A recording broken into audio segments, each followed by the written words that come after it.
mesures renforcées dès ce week-end en Ile-de-France et dans les Hauts-de-France qui pourront aller jusqu'à un confinement. Nous en aurons la confirmation probable ce soir à 18h lors d'une nouvelle conférence de presse du Premier ministre Jean Castex.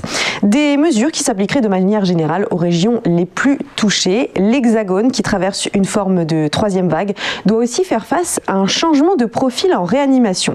Depuis le début de l'année, l'âge médian des malades du Covid en soins critiques dans les hôpitaux parisiens a baissé de 2 ans à 63 ans et la durée moyenne de séjour s'est allongée de 3 jours à 15 jours.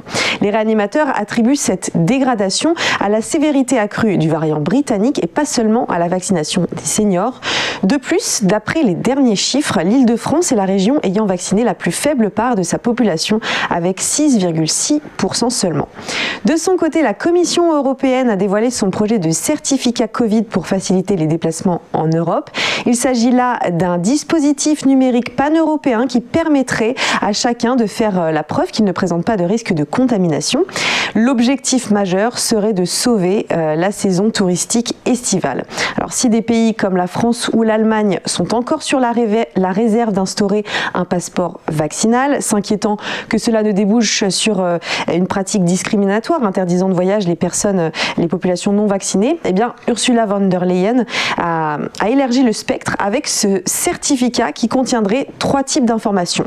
Soit une vaccination, soit une preuve que la personne a été malade et dispose donc d'anticorps, soit un test PCR attestant que celle-ci n'est pas porteuse du virus. Alors, futur sésame ou objet de la discorde, il est peut-être encore trop tôt pour le savoir.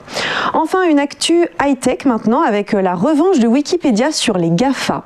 Après avoir fêté ses 20 ans il y a quelques jours, la plus grande encyclopédie en ligne a pris une décision importante, faire payer les géants du web qui exploitent ses contenus.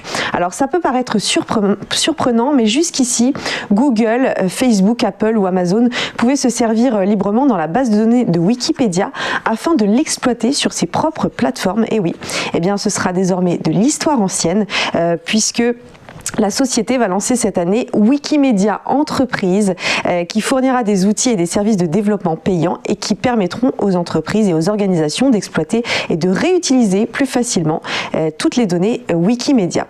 Alors la tâche la plus difficile sera encore de convaincre le géant Google car sans moteur de recherche, Wikipédia n'aurait jamais rencontré le succès qu'on lui connaît.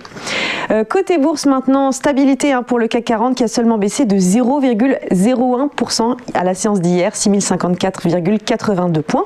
Et puis on notera la hausse du DAX, on l'a vu hier aussi, le marché reste stable, plus 0,27% à 14 596,61 points.